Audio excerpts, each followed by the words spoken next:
In today's video, I'm going to be shrinking the Lego Up House from this to this and then fitting it into my mini Lego city. If you've watched any of my previous videos, you would know that I'm taking typical Lego sets and shrinking them down half size to fit in a new little city in my small San Francisco apartment. I've done this with the corner garage, the police station, and the Daily Bugle. Combining these three new small sets and some entourage of cars and people, I've created a little street in my small apartment. Now it's time for me to add a fourth building, which I decided would be the Up House. This set as it stands alone is awesome. However, for it to be to scale with the rest of the buildings in the city, it's gonna have to be shrunk. Since we are taking it apart and shrinking it, I figured I might as well put a back half to it so we can enclose the space.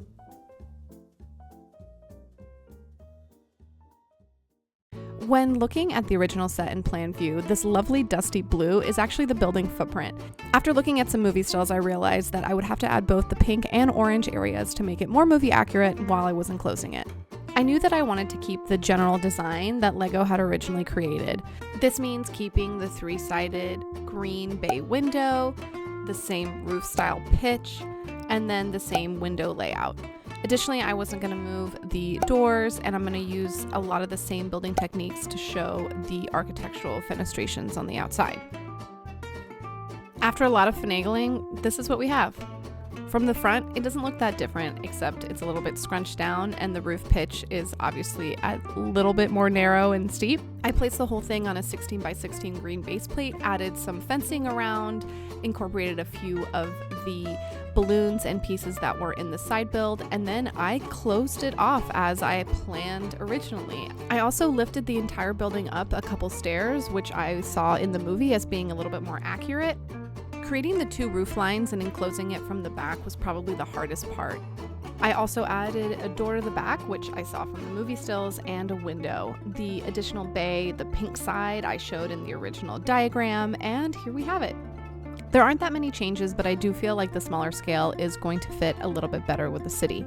Zooming in just a little bit closer so you can see some of the details, I did decrease the depth of the porch and kept the colors continuous to the original movie as you wrap around the building.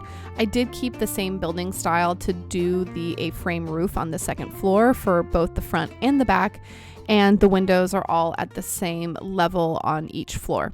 Since it is a two-story building, I decided to make it a little bit more like the normal modulars and a little bit easier to take off the top floor by adding tiles and jumper plates to the top of the bottom floor. You can see I kept a lot of the original stickered pieces and printed pieces, which I loved in the original set. I just kind of crammed them into that space, which is a little bit smaller since it is not as wide.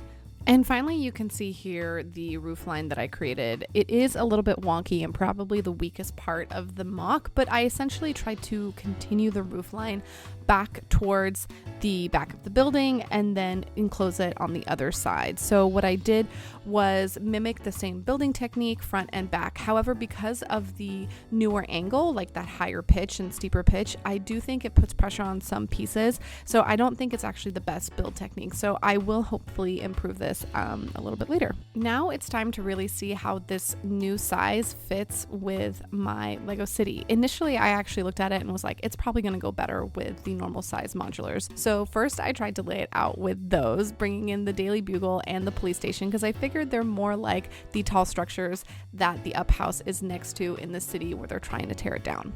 I think it looks pretty decent with these full-size sets. It makes it a little bit smaller and shrinks it down a little bit more. However, this is not my city. I do not lay out my regular size modulars with my half-size ones, and I'm gonna try to actually fit it in with my smaller ones. That is a lot better. I love it with the corner garage and the entourage that I've created with those small 4-wide cars. Let me know what you guys think, and if you guys prefer the normal 32 by 32 modulars with the Up House, my new shrunken Up House, or if you like it with my new little city. I think I prefer it with my city, but I might be a little bit biased.